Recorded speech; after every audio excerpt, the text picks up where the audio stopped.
Welcome to Performance Anxiety. This week we go way down south to Bayou Country with Louis Michot. He's cousins with previous guests, the Rayo brothers, and he joins us on location from a local bar. Louis goes deep into Cajun and Creole history with us, what makes the music so unique. He's grown up in it, starting in his father's band, La Frère Michot, and progressing through to Lost Bayou Ramblers and Poguetry in Motion with original Pogue Spider Stacy. Louis describes winning a Grammy and what that means to Cajun music. There's a new documentary and accompanying live album featuring Lost Bayou Ramblers. Check them both out. I have, and they're both incredible. Follow Lost Bayou Ramblers on social media. Give us a follow at Performance ANX. Our merchandise is available at performanceanx.threadless.com. Remember to subscribe, rate, and review. Get your Cajun on tonight with Louis Michot from Lost Bayou Ramblers.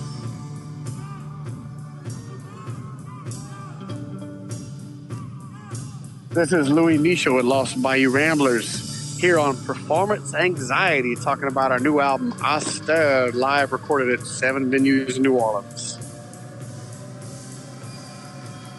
So I'm glad we got in touch. This is good because I've been listening to the to your music over the past couple of days, and I'm really excited to talk about it. Awesome. Well, thank you for coming on, man. I've been hoping I could get you on ever since I had your cousins on. So the Rayo brothers? Yeah. They're awesome. They were great. They're hilarious. We had a blast. It was so much fun to talk with them. So when I scheduled you with Howard, I reached out to Jesse. I said, all right, I'm having Louis on. Got to let me know what I got to talk to him about. What's he passionate about? Maybe something fun I can talk to him about. So he gave me a couple things, and we'll go over them. But the first thing I want to do is get a little bit of a lesson here because I don't know too much. It's Louis Michot. Yep, correct. That's right. Yeah. Perfect. That's all right. So I got my first Cajun lesson going. The second thing in my Cajun education, what is the difference between Cajun and Creole? Ooh, that's a big question. But is it? Okay. The short answer is that Cajun comes from the word Acadian, which represents the French settlers in Nova Scotia when it was Acadie, who got kicked out by the British and ended up in Louisiana. So the word in French, Acadien became Cajun, which means Cajun. So they ended up in Louisiana, but the Creoles were already in Louisiana. Creole is just anyone who was born in the New World. So like if you're born in France, you're French. If you were born in Louisiana, but you were of French descent, you were Creole French. If you were African, but were born in Louisiana, you're Creole African. Same with Spanish. And it's like that all over Americas, like the Caribbean and South America and everywhere. You know, like Creole people everywhere, which just meant it was to distinguish whether you were born in the New World or born in the Old World. Okay, so it would be a difference between an Irish immigrant for me and somebody who's Irish but born here. Yeah, Irish American or something like that. Yeah. But it's become more racial lately. So it's become like, you know, for a while it was like, oh, you're Creole if you're mixed or whatever. But that was because of just natural, you know, thing. And then it after the civil rights movement and a few different times in history, it turned into a more racial thing. But you know, it's a very deep thing. But I associate with Creole because Michot is not Acadian. Michot is French Creole. Okay. And my great-grandma always said, we're Creole, we're not Cajun, because Cajun's a different thing. But we are Cajun. It's just, it's like Cajun, like Rayo is Cajun, by the way. You know, Rayo is, they're, you know, so Broussard is Cajun, you know, like even Beyonce, she has some Broussard, that's Cajun. Okay. She's Creole, she says I'm Creole. You know, it's all mixed up. It sounds confusing. Yeah, it's a lot of things to a lot of people. There's good and bad in that, I guess. But so Jesse was telling me that you're really passionate about traditions, language, culture of Cajun and Creole Louisiana, and so my next question: how is the state properly pronounced? Authentically, is it Louisiana? Is it Louisiana? What's the best? Yeah, I think Louisiana. I mean, it's kind of like New Orleans. A lot of people say it differently. Yeah. Some people say New Orleans. Some people say New Orleans. Some people say New Orleans. Some people say New Orleans. And they're all right. None of them are right. And it's Louisiana. We say Louisiana. Okay. Because I lived in Alabama for years. My wife, born and raised there. My kids are all there. And before we moved up to the D.C. area, it would always be Louisiana and New Orleans. But when I lived in New Jersey, it was Louisiana and New Orleans. So I was always just curious if when you're from there, if one of those kind of pissed you off or not. Nah, not those. There's other things that piss us off. I'm going through my notes, and one of the things about this show is a little scattered. We'll probably end up going back and forth on a couple different topics, but you're in the Lost Bayou Ramblers, and you guys are celebrating your 20-year anniversary this year. How did you get started in music? I've with your cousins being in bands, and I have a little bit of familiarity with your family, and I know that you have a very musical family. How did you get started in music? What instrument were you playing, and how did everything get rolling? I do a brown sugar. I'll do one, yeah. Sorry, I thought it was at 8 o'clock. I had it at 8 o'clock on my calendar. Then I looked an hour before. I said, "Oh, it's 8 Central." Yeah. Stopped at this little outdoor bar where I figured it'd be quiet enough to. No problem. Cool. But that looks awesome. But it's fine. Oh yeah. I like a little ambiance. We played here. Oh yeah, we played here quite a few times, and so my brother Andre and I, who founded Lost Bayou Ramblers 20 years ago, we both, my dad my dad was playing accordion with Les Frères Michot since I was about 3 or 4 years old. Okay. And he's from family of 10, and they all play music. And, it goes as far back as my great-grandma was an accordion player. Oh, wow. She, I think she learned later in life, but we still have her accordion in the family. And, wow. And then, it's crazy. I didn't realize it later anyway. But I still haven't got to touch the accordion myself, but I met a cousin who has it recently. Because a lot of big families, a lot of real big family. Like they were from 10, and he was from 10, and Wow. So and then my grandpa and all them played like kind of more popular music. Thank you. I'll come pay on my way out. Oh, I'll pay right now. Are you paying, man?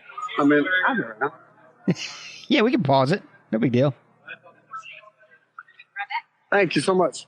So I started playing fiddle when I was about 8 or 9. I started taking lessons. Okay. And then my brother was playing trumpet, and I put it down, after a few years. Just, I was too young to be into it.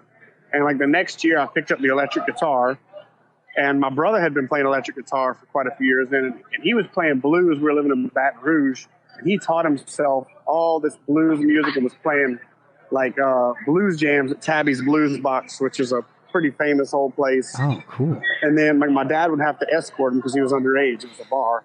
And he was like 15 years old. Wow. So he taught me how to play blues and rock and roll. He wouldn't show anything. He just made me watch and wouldn't show anything. He made me learn by myself. There you go. And then, that's a brother for you. Exactly. I'd steal his guitar when he was gone, And so when we both when I turned around 18, I picked the fiddle back up. Okay.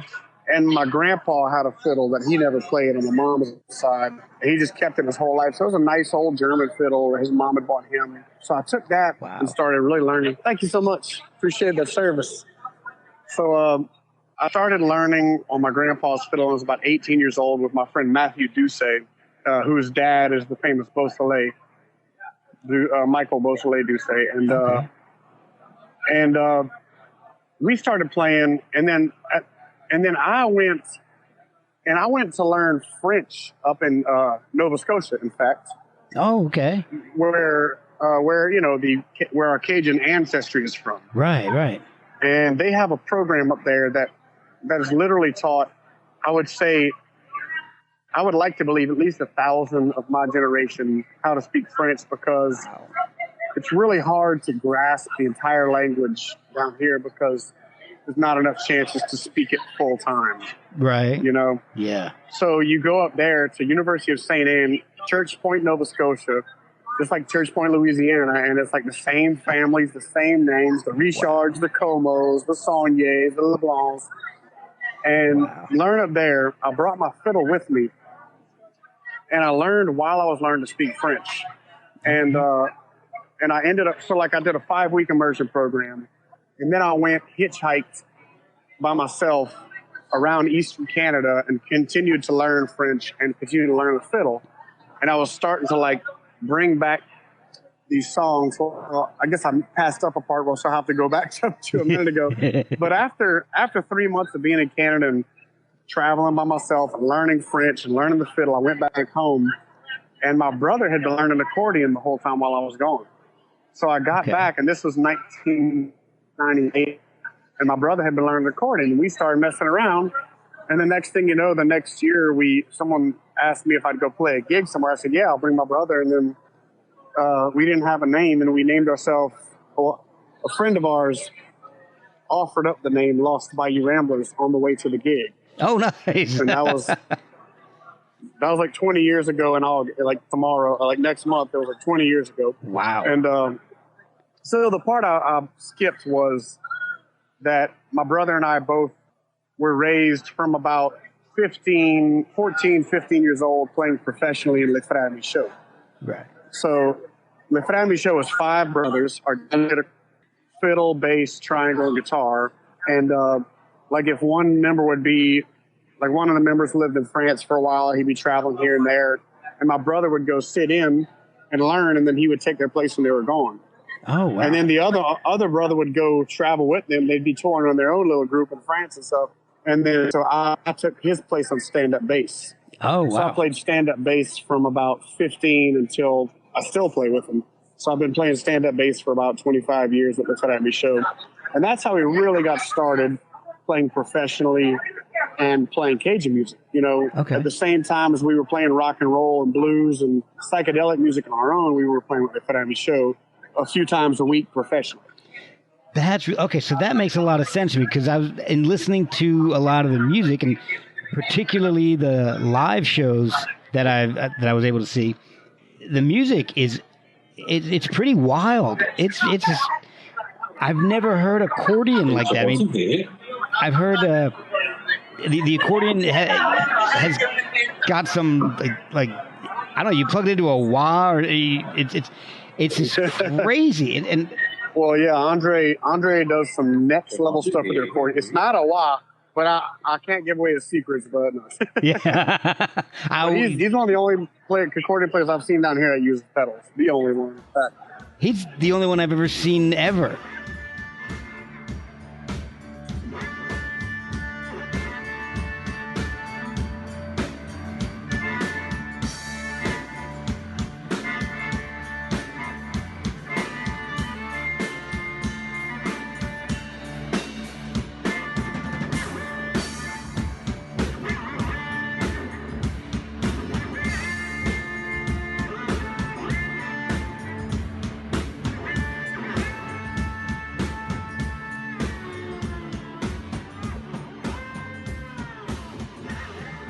Yeah, exactly. He uses pedals, but it's amazing. It sounds like Jimi Hendrix playing an accordion. Yeah, dude. It is so crazy. Yeah. So what were he's really like a silent magician. Yeah, it's amazing, because you're not paying attention to what's going on, and with his feet, he's just wailing away on this thing, and these crazy sounds are coming out of it. Exactly. I was really blown away, because when I was talking to your cousins, they were talking about how great Lost Bayou Ramblers are. I'm like, they play Cajun music. I'm thinking, traditional Cajun music that people hear when they go to Mardi Gras, Dixieland, and so I'm like, okay. And they're like, no. You got go check out some of the live shows on YouTube, because you'll be blown away. And it really did blow me away. It was amazing. Oh, cool. You guys do play a mixture of traditional music and modernize a lot of it. Is it difficult to do in a band like that when you're trying to keep the traditional music alive? How hard is it to modernize it? Well, it's something that we have done naturally. It's not been hard for us because we've paid our dues in tradition. I would like to say where we played for, like I said, decades with Les Frères Michot, and have been part of that tradition. And it wasn't until we've been playing for almost 15 years as a group that we decided, well, I'd say over 10, it wasn't until we've been playing for over 10 years as a group that we decided to start opening it up more, where we just did what we knew in the beginning. We did what we learned in Les Frères Michot. And then we eventually kind of added a bass drum. We had like just a bass drum and triangle, and then the bass drum added a snare, and then a cymbal. So we had like a little, and then the stand-up bass left for a while, and then we ended up getting a full drum kit, and we got electric bass. We just kind of let things go naturally as they came. Okay. And it got to a point where we were comfortable enough with the traditional music and with our own songwriting, where we felt we were ready to just let some of our other musical influences in, and we didn't feel like it was cheapening the music or cheesing it. We were able to allow some of our other musical influences to come in and it be what we felt beneficial to the music, and it pleased us. Right. So it's really, and we continue to do that. So it's been a long, natural process. It wasn't something we decided to do overnight. And like we mentioned before, you're big in keeping the Cajun, the Creole traditions alive. It's a passion down to building your house. We use the bousillage. Bousillage, yes. Exactly. I saw that video. Okay, now how did you decide that that's one thing you wanted to do? That your passion for the tradition is going to extend out to building a house. Yeah, I think that's the reason that tradition is important, is because it has so much knowledge of how to live more in harmony. That's why we have tradition, because it teaches us how to use plants and what waterways do what, and it's all embedded in the language. And so I think the architecture with me, one of my grandpas was an architect, and cool. he taught me a lot about sustainable architecture, and I learned a lot from tradition.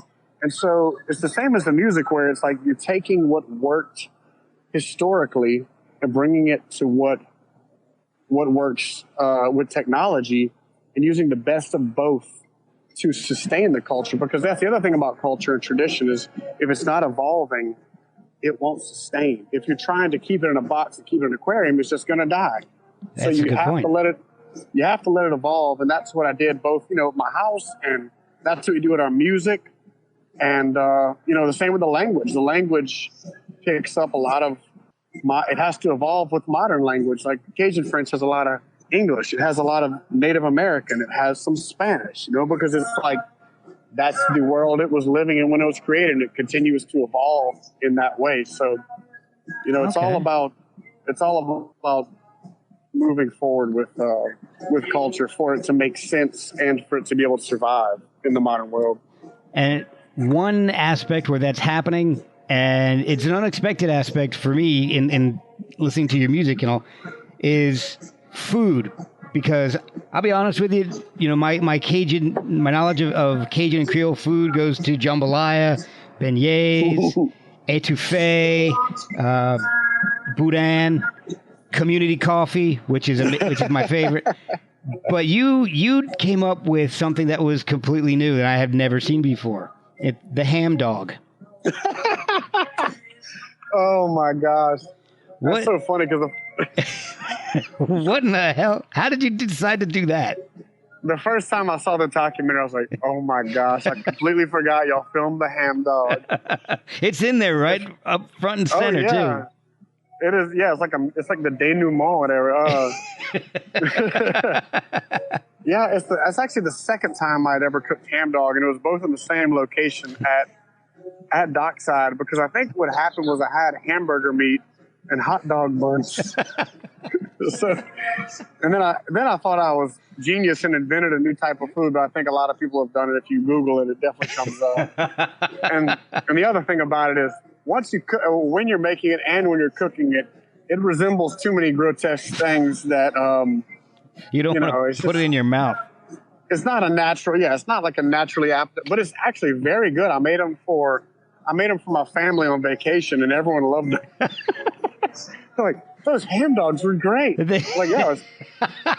If there's any difference in hot dog buns and hamburgers, yeah. See, and so, Cajun cuisine is now evolving.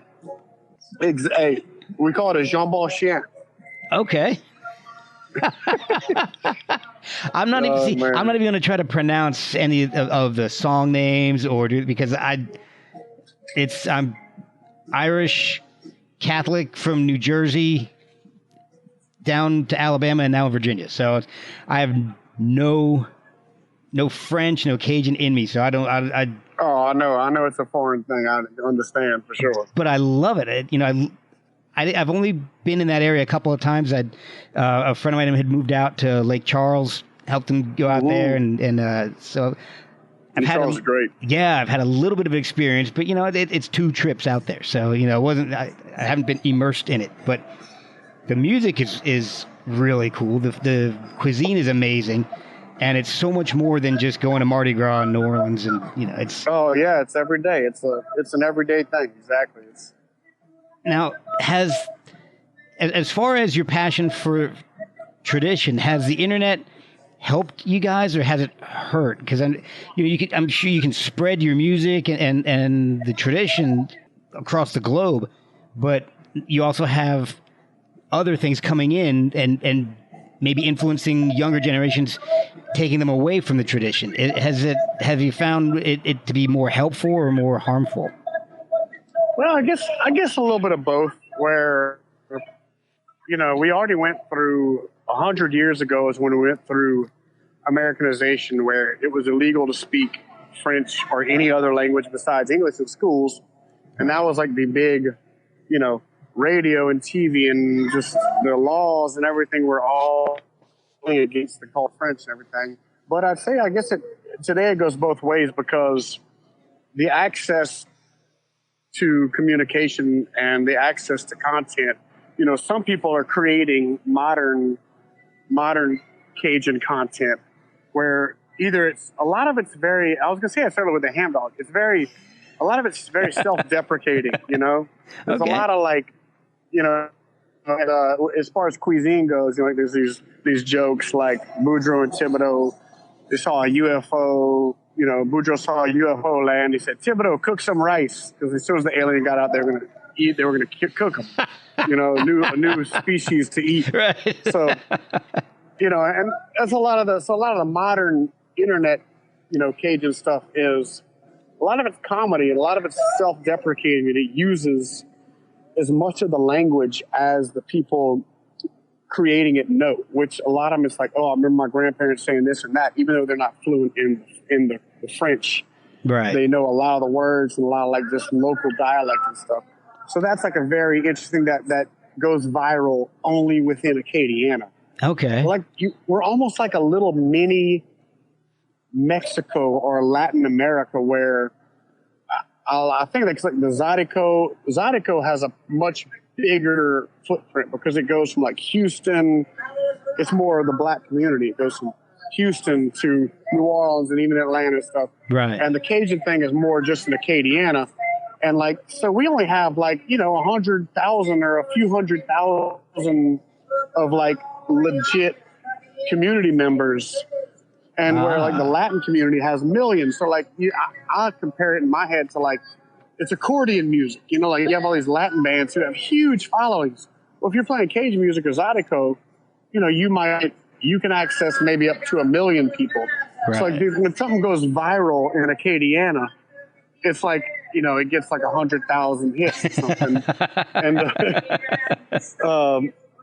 So, and then there's some new some new websites, some new blogs, and Instagram, TV channels, and such that focus on Cajun French. But it's very hard because the thing about French is that because of what happened 100 years ago, when people were shamed out of speaking it, it's become a very secret, private code to where it's like you speak it with your family, you speak it with your close friends, with people you know. And besides that, if other people try to speak it to you, chances are you'll speak a little bit of a different dialect. And you don't know them, or they might speak standard, and you're ashamed of your French. Like the old people have been ashamed of their French, thinking it's not right. It's like Jamaican English or like Pidgin, but there's a lot of shame associated. Okay. So it's finally becoming, people are finally finding pride in it. And that's a beautiful thing, because even the older generations are finally being like, you know what, I'm proud of the language I speak, and I realize that it is actually legit, and that it's a benefit to speak two languages rather than just one, no matter if I can read and write in it or not, because most of Cajun and Creole French is oral. It's not written.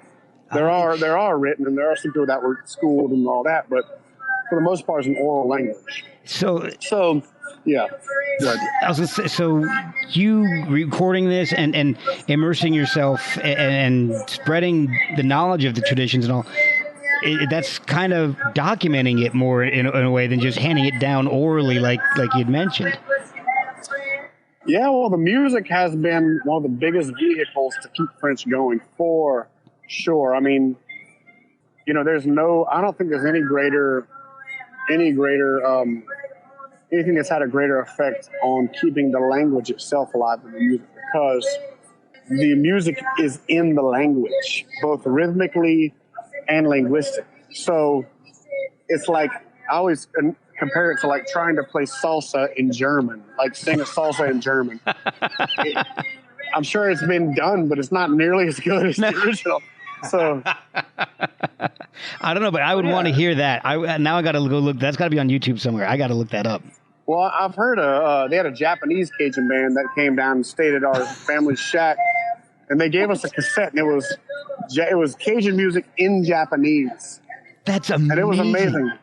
But I lent it to a friend. He lost it, and I've never heard of it again. Oh, damn! But that's So. That would be amazing. That's two things that don't belong together, like a ham dog. Exactly. They were dressed in full Mardi Gras outfit in the middle of summer. They came down in their full courtier de Mardi Gras, capuchon, everything, and they were singing Cajun music in Japanese. It was mind blowing. That is amazing. But yeah, the music is the number one, and it allows, like, if it weren't for the music, I probably wouldn't speak French. I mean, I don't know. I went to learn.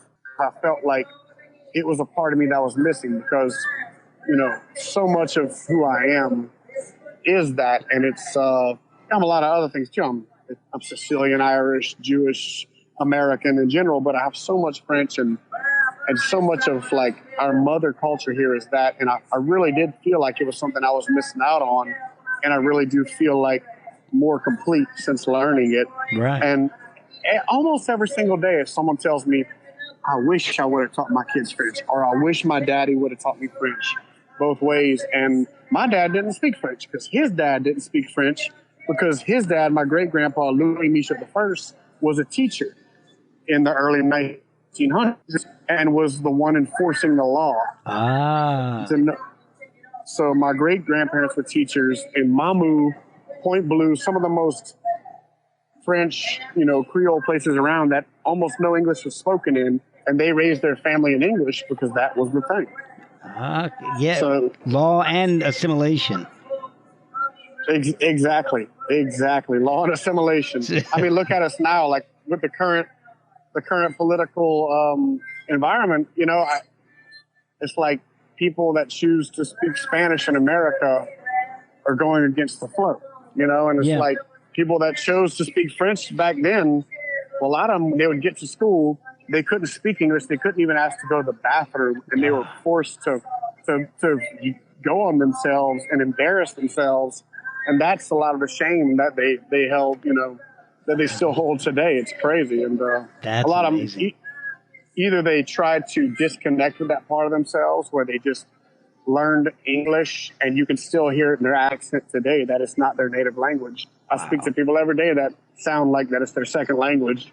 And then, or they just stopped going to school and went and kept working on the farm and then eventually learned English, you know. So it's a very, very interesting dynamic with their language. That's fascinating. Because I would have imagined you've got people like, and this is going to really, again, show my lack of knowledge of Cajun culture, but you've had positive role models. Dr. John, amazing, you know, and guys like... I'm doing a podcast. Sorry. No problem, man. Yeah, I think Saturday. Yes. Awesome. Yes. Cool. All right. So start that again. Oh, no problem. It's kind of, it's amazing to me that it's lasted, the shame that you were mentioning has lasted as long as it has. Because you look at, you know, guys who have had a big positive influence on the culture, like Dr. John and, the only guys that come to mind right now are like Justin Wilson and like Paul Prudhomme, you know, Amaru Lagasse. I mean, these guys are. I don't. It all just comes down to music and food for me. It's everything, and that's not just Cajun. I mean, that's like my whole life. It's just pretty much music and food. So.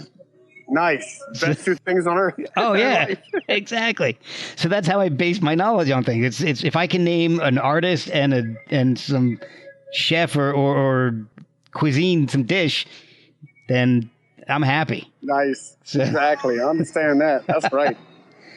Now, you guys, okay, so Lost Bayou Ramblers have 8 albums out now. Is it 8 or 9? I believe. Well, this would be our 10th if you include. We released our very first gig that we played in 1999. Oh, we released it on cassette 3 years ago. Wow. And it's just 2 sides. It's just like 2 long songs. It was our first gig. We sat down. We played all the traditional tunes we know and a few originals, and that was it. But yeah, more or less, it's our 9th LP. You didn't that wasn't the cassette with the Japanese Cajun music in it. You didn't tape over that with that, did you? Okay. Oh my God. Maybe that's what happened. I'll blame it on a friend. There you go. Now you also do in the family fold there you have Spider Stacy from the Pogues. Oh yeah. How did that relationship start? Because I love the Pogues. That's a great question. Well, he took a few years to let us know, but he had seen us at One Eyed Jack's, and which is where we're doing the official release of this live album, the documentary. And he had seen us play there, and we didn't know. A few years later, I ran into the guy, Davis Rogan, that Treme was kind of based on. Okay. At a coffee shop, he said, "Hey man, Spider said that y'all starting a band or something." I said, "Spiders."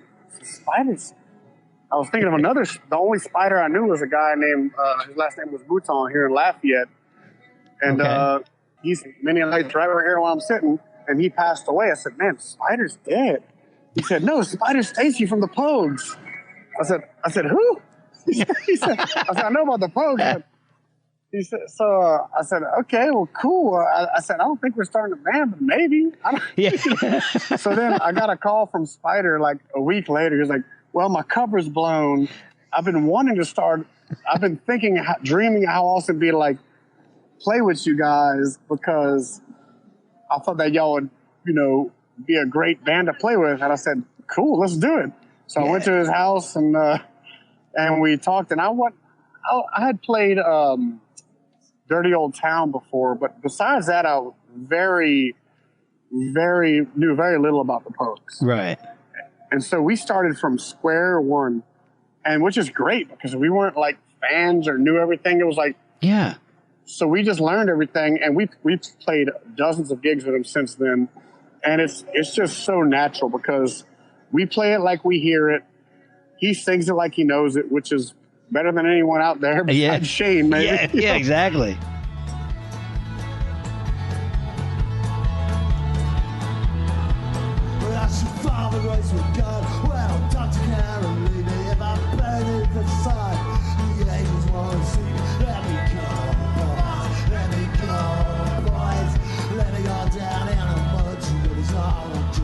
And we've had just a great time playing with him. And he and Louise have become some of our best friends. And now we've brought into the mix Cot O'Riordan, who was the original Pogues bass player. Okay. What are they all doing down in Louisiana? Well, he was there, I think, working on Treme. I think he's in Treme. Okay. And he ended up buying a house and spending more than half a year there every year. He's been in London more lately, but for the most part, he's been, in New Orleans a lot of the time. And that's just been amazing because, it's great to have a mentor like that, for one, who's been through what we're going through, for once. Yeah. For one. And, he's just a great, down-to-earth person who's just, we hang out a lot more than we play music. That's awesome. And, yeah, it really is. I mean, they're just wonderful people. And the funny thing is that whenever Shane MacGowan had left the band for the middle of their career, and they started the Popes. Yeah, Shane MacGowan and the Popes. Yeah, Shane MacGowan and the Popes were playing. Meanwhile, the Popes continued playing, and Joe Strummer, well, I think Spider was the singer for a while, and then Joe Strummer stepped in from the Clash. Okay. And Spider always tells me a lot of stories about Joe Strummer and how much he would love us and all this, because I wasn't familiar with him either until Spider started talking about him. But it turns out that Joe Strummer introduced the Pogues to Cajun music. Oh, really? And he and they wrote a song called Amadé about Amadé Ardoin. Okay. Amadé Ardoin was one of the first people to record Cajun music, and he was also, him and Dennis McGee are one of the first biracial recording acts in the nation. Oh, wow. So they wrote a song about Amadé Ardoin called Amadé, and we sing it. We do it sometimes, and Spider sings it. It's in French. It's a Pogue song in French. Wow. Yeah. Oh, my gosh. That's awesome. Now, I did hear the version of Dirty Old Town that you guys did. I believe it was as Poguetry in Motion, and you did that in Cajun French, correct? Oh, yeah, I do. I did half of it in Cajun French, and Spider loved it. It's like, they really encouraged me, like, yeah, do it in French, do it in French. So, I do half in English, half in French. It's great. I love working with the language and going between the two, because the translations are always real fun, Oh, God. And that one works good. So. Yeah, well, it sounds amazing. It actually, it flowed really well together. It sounded awesome.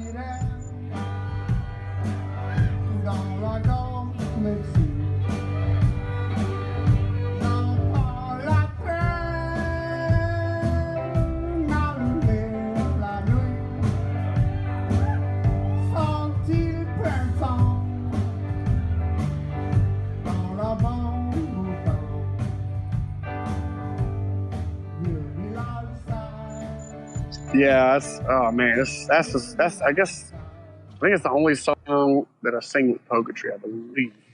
And now having Cot there, she's amazing too, and she sings a few songs. She was tight with Joe. Oh man, it's just a great. The other funny thing about that is that people have always compared us to Pogues because we play traditional music, but we do it our own way.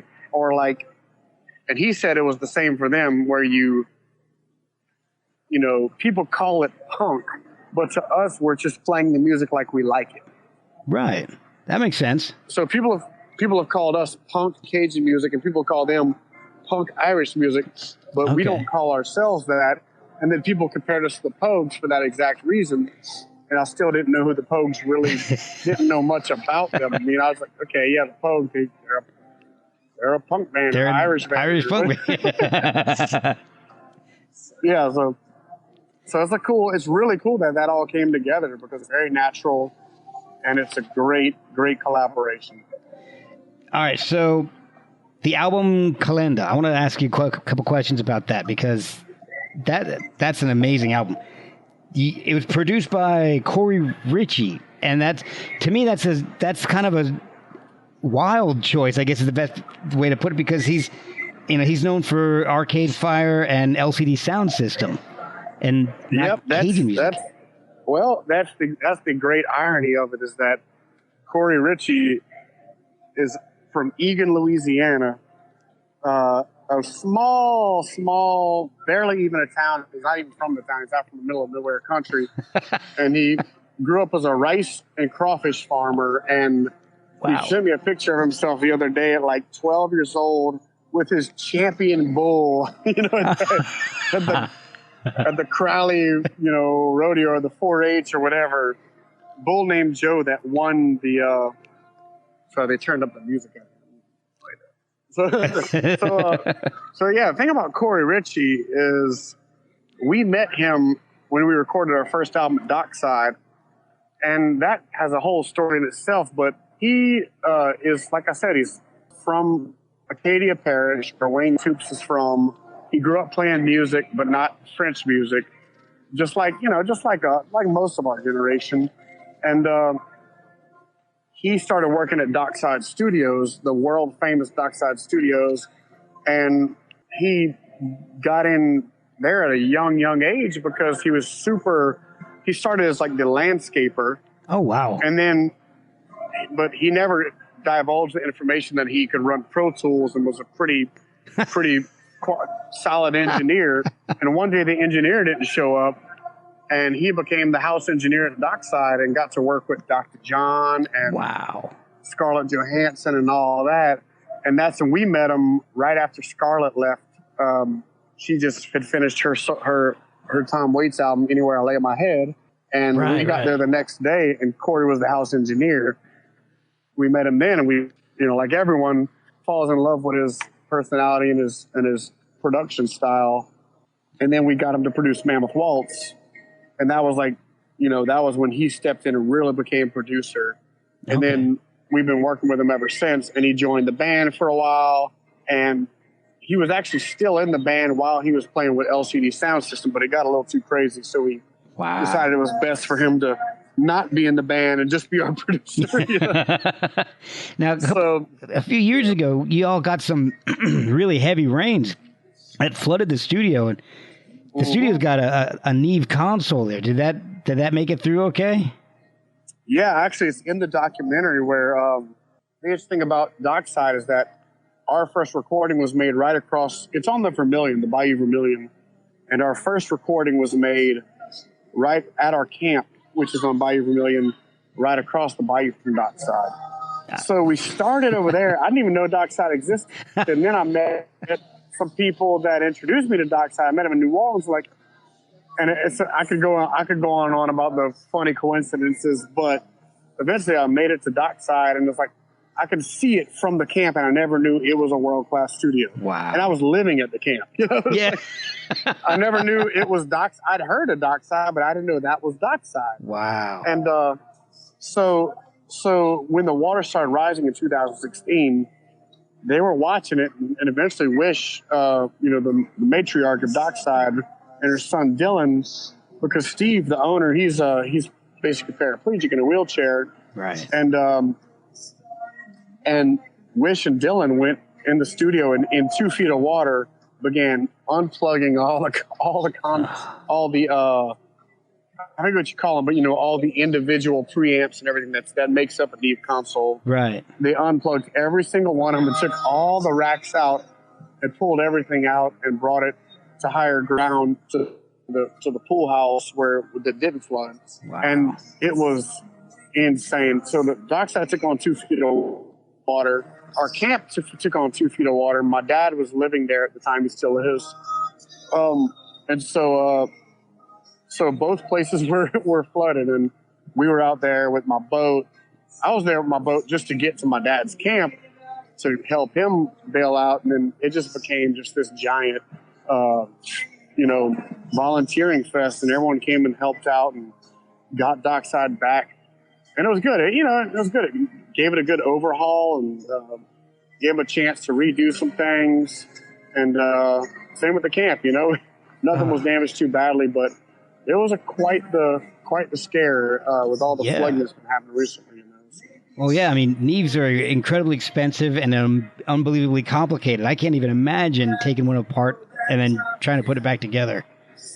Yeah, Tony Daigle, who like really helped build the studio in the first place, stepped in and really helped put it back together. And I think they even got a little support from Neve themselves, and it was quite the experience. I mean, it's crazy how that's the thing about flooding, climate change, coastal erosion. Particularly here in Louisiana, is that the more this stuff happens, the more it threatens our way of life, and that's a prime example. Yeah. It's one thing when it's however much it's worth Neve board, priceless, priceless. But it's the same thing when it's a family who gets uprooted and has to move and leave their community, and it's it's crazy how it's all connected, and that's the scary thing about it all, is that we've had the first community in America that had to relocate itself from global warming was the Ile de Jean Charles Indians next to Pointe Chien. And I went down there years back. That's where Beast of the Southern Wild was filmed. Oh, okay. And they had to uproot the entire community and move it because it's basically just sinking. And it was my gosh. But yeah. The documentary really illustrates a lot of that really well, the flooding and what you guys had to go through. But it also shows you guys winning a Grammy for Kalinda. How was that?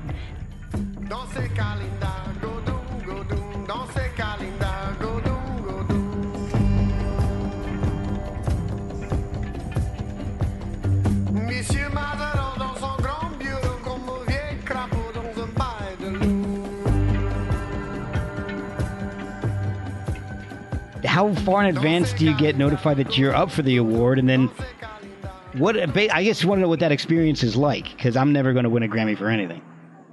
Well, it starts with the nomination, and we had got nominated 10 years previous, and that was a complete surprise. Like, our drummer texted us that morning, was like, "Hey, y'all, we got nominated for Grammy." Like, shut up. Shut up. And he's like, "No, I'm serious." Like, for real? And they had just done the first Cajun Zydeco Grammy, but we were so out of the loop and kind of didn't care that we thought he was literally joking. And so we went that 10 years ago, and, Terrence Simeon won. Then the Cajun Zydeco category proved to be too small, and the same people kept getting nominated. Oh, not us. Not us, but other bands kept getting nominated every year. And then, so then they combined us with the Hawaiian, Native American, jazz, not jazz, Hawaiian, Native American, like New Orleans music and all that, which is more appropriate. It's like American subcultures. Okay. And so we got nominated again, and it was just as much of a surprise because we had just released the album as well. Yep, we had just released the album. Okay. And it's like, oh my God, we're nominated. And people started telling us, "Man, y'all might win this." Like, shut up. But we decided to go, and I had just had my third baby was born right before, like a month before. Oh my gosh. And so it was quite a crazy time, and I went up there, and sure enough, we won. And I didn't think we won because they announced Kalinda first, and I thought they were going to say like the name of the band. So like, yeah, Kalinda. I was like, oh, that's not us. Yeah. It's like, oh, it's us. That's our album. So it was quite the amazing shock, and wow. I mean, that's pretty hard experience to even reiterate, but it's quite the honor, and it's one of the most amazing things about it is just the fact that we've put in so much time and hard work. And musicians get the bad rap, right? Mm-hmm. And now it's like, you can be like, okay, well, I can be proud to be, not that I wasn't before, but now it's like, you can't judge me, all right? Yeah. You can't judge me for being a musician. It kind of like going back to the tradition of the Cajun. Now you be proud of it all. Proud of being Cajun, proud of being a musician. It's all coming full circle. And the overall, and those awards have really helped bring a lot more pride to the area as well. It's like being recognized by one of the biggest international entities, and it's really has brought a lot of pride to the language and to the music and everything. So that's really cool. And now you can charge more when you guys tour. Say, we're Grammy winners. Come on. Well, in theory, in theory, yeah, but we still do the same thing we did before, and we didn't say, okay, now's our chance to like jump on, but I mean you can, but we've made it as far as we have by taking it like we like it, and we've been all completely self-managed and self-booked since the beginning. Wow. We've tried a few bookers and managers here and there, but they never work out because, for one thing, it's hard to understand what we are because we're a Cajun band, but we're not just a Cajun band. Right. And how, no one can sell us better than we can. And, it's just easier. Andre and I manage and book everything, and we're in control. If we want to take off to go to our nephew's baptism or whatever the hell, and that's the thing. We're very family oriented, and and that's how the music was created, through like close ties, and that's the way we keep it. And we do what we want to do, and we've been very fortunate to be able to have taken it so far with that mentality, and not, and I think the music world is changing a lot as well, and it's for sure. I don't think that the dream and the model exists as they did. I mean, we're also lucky to have toured a lot when it was easier to tour, when people were going out more, when gas was cheaper, all these reasons. Yeah. And now it's a lot harder, it's hard to bring people to clubs, and there's probably 1,000 times as many bands as there were 20 years ago. It feels like, Yeah, I would definitely agree with that. So many bands, so many releases, and it's we do what works, and we're very fortunate to continue to do so. And 20 years later, here we are. That's I know I've kept you for a while. I have just a couple more questions, and I'll let you have the rest of your night and the rest of your beer. You guys, I wish I had one. I'm out. Sorry about that. I have an old bottle of Prosecco that I finished over the weekend. I haven't thrown the bottle. Oh, nice. That sounds good. Yeah. But I haven't thrown it out yet. It's just still sitting there next to my soundboard. All right. You guys have scored some silent movies live. What? Yeah, we record. How did that come about? And how is that different from playing just a regular live show? Well, the one we did one silent movie. It was The Great Train Robbery. Okay. Which was one of the bigger silent movies of 100 years ago. Or whatever. I think the first one, I think. Yeah, it was like the first silent movie, right? Okay, yeah. So that was really fun. We did that at Mass Mocha. There was a special kind of program they had going with their festival at Mass Mocha, and that was really fun. But we've scored, I think, 3 films now, and that's been quite an amazing experience as well. We just finished the score of a film they actually named Lost Bayou. Oh, and it's wow. not our documentary, it's a feature film, fiction based on a traiteur, like a Cajun healer, but more of like the daughter who was, had some drug problems, and they went to see her dad, and their mom had died, and he couldn't save her. He knew it was supposed to be a healer and all this stuff. So really good film. Cool. That sounds awesome. And then, of course, we were part of Beasts of Southern Wild, which has taken us all over the place, and we've performed with orchestras to live screenings with live sound, live score performance with us and orchestras. And we did this Rodents of Unusual Size Nutria Rat documentary, which is super cool. I definitely wanted to ask you about that. That was going to be my next question.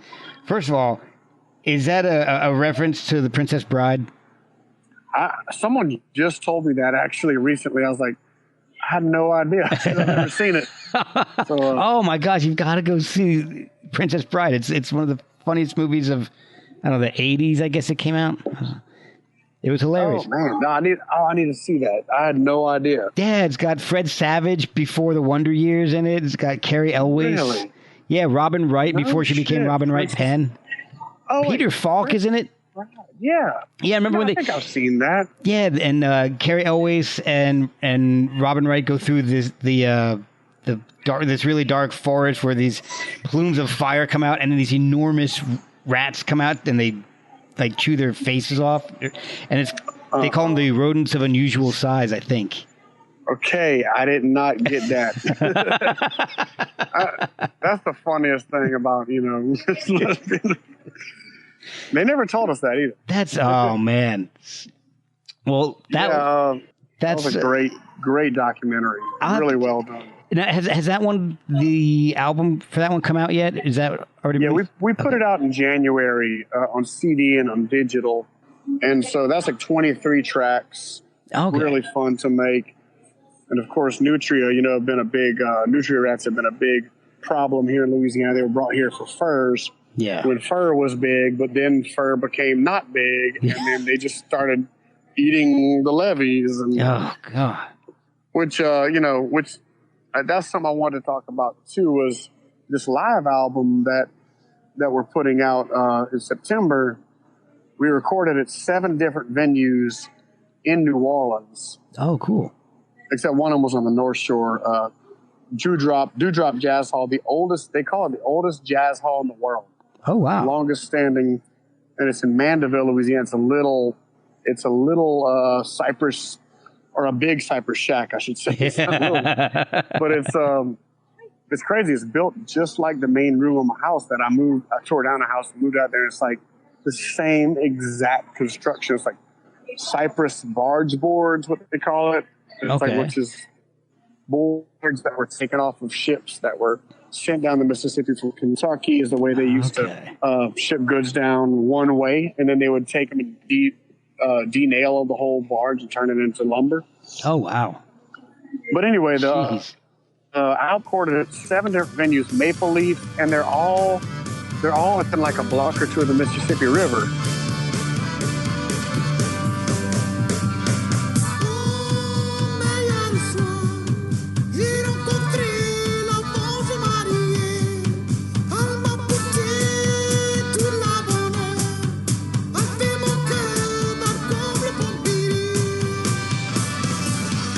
And the Mississippi River has been crazy flood levels all year, and they were scared that Hurricane Barry was going to overtop it and flood New Orleans again. So it's been a really interesting release, because as we were mastering it, that was happening, and here we are with all these clubs: Maple Leaf, Tipitina's, One Eye Jack's, Preservation Hall, DBA, the Music Box, and then Dewdrop Jazz Hall, all right there next to the river. And we kind of sequenced the album as it's almost like you're on a journey. You're going from club to club. Oh, cool. Down the river. And so it's a really, really fun concept, fun album. And some of it we recorded for the documentary, and some of it we recorded after. So it really just ties in right on to the documentary. And it's, we decided to kind of just do a double release, and it's perfect way to celebrate 20 years too. So. Oh, absolutely. Absolutely. Are you guys going to be touring around soon? Or do you guys play live regionally mostly? Or do you guys go out? We do mostly regional, but we definitely do national. We just kind of do it comes naturally. Like if someone calls us in California, like, hey, want to book you to the festival? Like, hey, let's go. Yeah. And otherwise, we're not like, let's go to California. Yeah. With this art, we've been doing it for 20 years. So, this is, and I have a family, and we have lives, Oh, yeah. Oh, yeah. But so we're going to be starting the tour in Brooklyn at the Brooklyn Bowl. We're doing the documentary screening. We're doing Lost Bayou Ramblers, and then we're doing Poguetry with Spider Stacy and Kata Reardon. That's awesome. And then the next day we're playing at Yale with Katie Red, the bounce artist, which is going to be amazing. We've played at Yale many, many times because our first drummer happens to be a dean there and has brought a lot of interesting Louisiana culture and acts up there. And so we've kind of gained a little following in New Haven, Connecticut. That's crazy. That's awesome. It really is. We do a crawfish ball there every year, and it's awesome.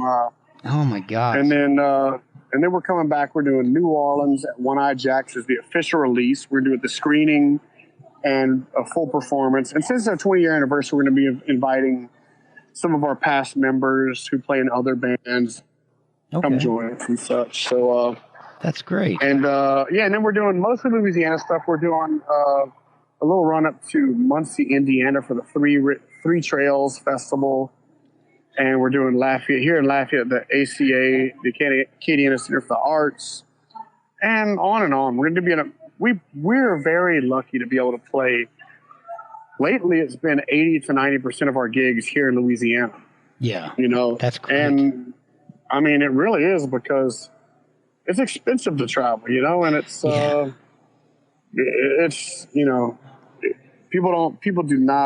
most people do not realize how much it takes to put on a tour and to travel as a musician, and how risky it is, and how financially, it's really financially, it's variable, Right. You don't know how you're going to do. And, man, that's life. Like, hey, everyone's talking about cost of living and everything. And like, being a musician is definitely a labor of love. No one, not no one. Most of us do not get rich off music. We do it because we love it, and we're lucky to be able to keep doing it. So, and touring with a Cajun band isn't exactly the same as touring with a rock band, or you gotta go where you think you're gonna get the best audience.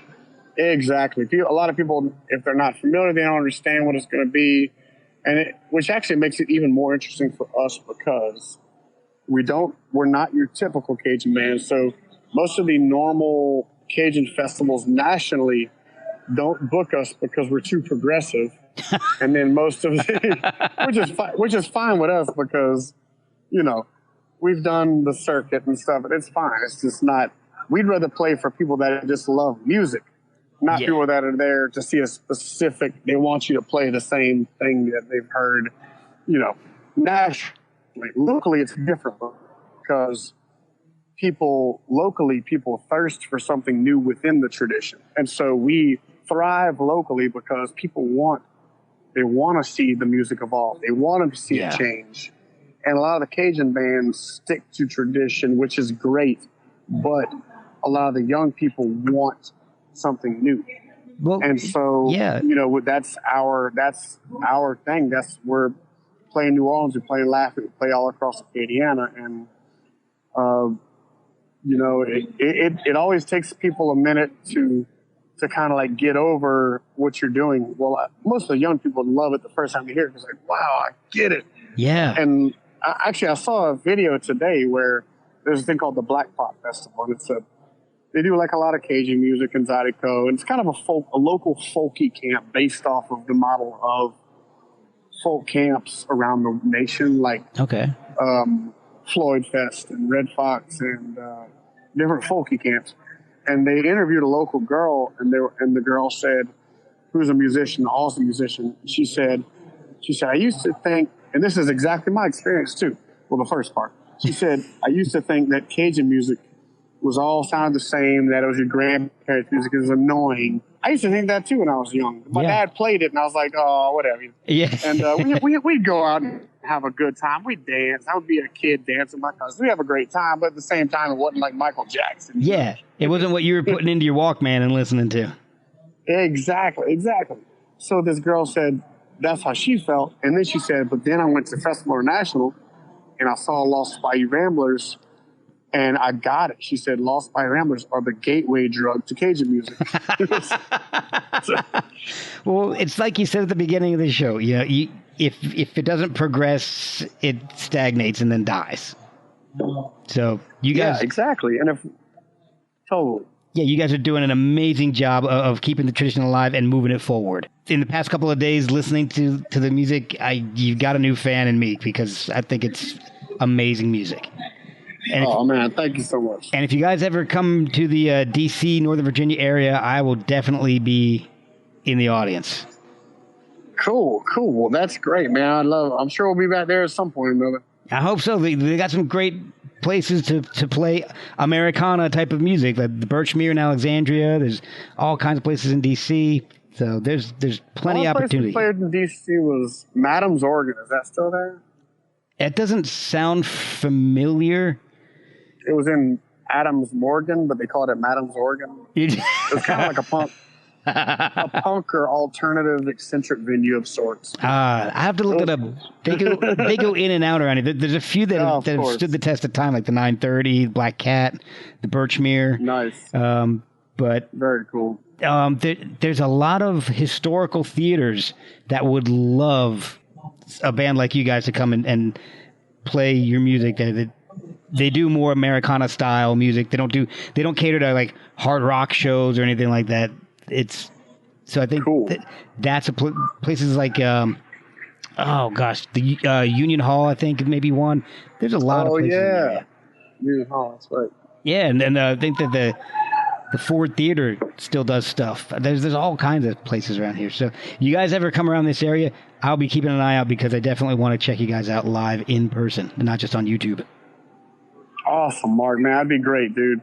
Well, I've kept you for over an hour here. I'd love to keep talking, but you got stuff to do, and I don't want to keep you all night. So thank you so much for all your time. I really appreciate you spending it with me. Oh, likewise, Mark. Appreciate you having us, man.